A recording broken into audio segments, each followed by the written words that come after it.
চীন পাকিস্তানের সঙ্গে ত্রিপক্ষীয় কোনো জোটে যুক্ত হচ্ছে না বাংলাদেশ। বৃহস্পতিবার বিকেলে এক ব্রিফিংয়ে পররাষ্ট্র উপদেষ্টা জানান, বেইজিংয়ের উদ্যোগে আলোচনা হলেও সেটি কোনো দেশকে চাপে রাখার উদ্দেশ্যে নয়। ঢাকা দিল্লি সম্পর্ক এখন শীতল নয় জানিয়ে উপদেষ্টা বলেন, দুদেশের সম্পর্ক পুনর্বিন্যাসে কাজ করছে অন্তর্বর্তী সরকার।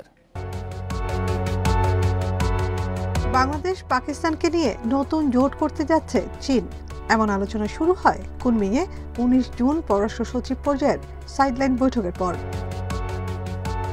বেইজিং ইসলামাবাদের সরকারি বিবৃতিতে বলা হচ্ছে, ত্রিপক্ষীয় প্ল্যাটফর্ম গঠনে সম্মত ৩ দেশ। তবে ঢাকার দাবি এ বিষয়ে শুধু আলোচনাই হয়েছে, কোনো কাঠামো তৈরি হয়নি। এমন বিতর্কের মুখে বাংলাদেশের অবস্থান পরিষ্কার করলেন পররাষ্ট্র উপদেষ্টা। জোট গঠন করছি না আমরা, মূলত উদ্যোগ চীনের, এবং এটা একেবারে অফিসিয়াল পর্যায়ে, এটা কোনো রাজনৈতিক কোনো পর্যায়ে না। আলাপ আলোচনা কিন্তু পুরোপুরি ছিল কানেক্টিভিটি, তারপরে ব্যবসা বাণিজ্যের বৃদ্ধি, এগুলি বিষয় নিয়ে। এখানে কোনো ধরনের কোনো ওই আপনার যে জোট গঠন যেটাকে বলছে সেরকম ধরনের কোনো কিছু এটাতে ছিল না। এটা নিতান্তই একটি প্র্যাকটিক্যাল কিছু সুযোগ সুবিধা সৃষ্টির ব্যাপার। আমার মনে হয় না এটাকে এর চেয়ে বেশি আর কোনো গুরুত্ব দেওয়া উচিত। চীনের সঙ্গে এই আলোচনা কোনো দেশকে চাপে রাখতে নয় বলেও জানান উপদেষ্টা। তৃতীয় কোনো পক্ষকে টার্গেট করছে না, এটুকু আমি আপনাদেরকে নিশ্চয়তা দিতে পারি। টার্গেট করার কোনো ব্যাপার এখানে নেই। এরকম আরও কোনো দেশ যদি ট্রাইপার্টাইট মিটিং করতে চায়, আমি তো কোনো সমস্যা দেখি না, সেটা আমি করতে রাজি আছি।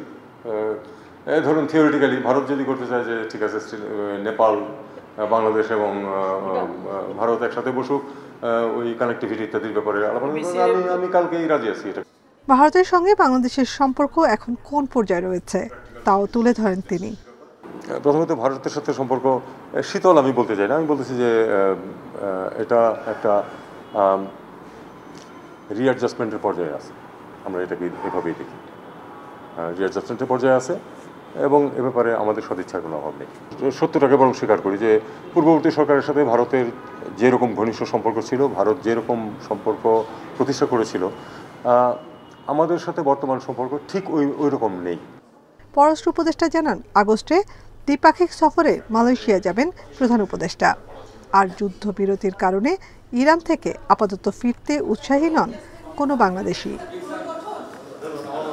নাফিজাতুল্লাহ, ইন্ডিপেন্ডেন্ট নিউজ, ঢাকা।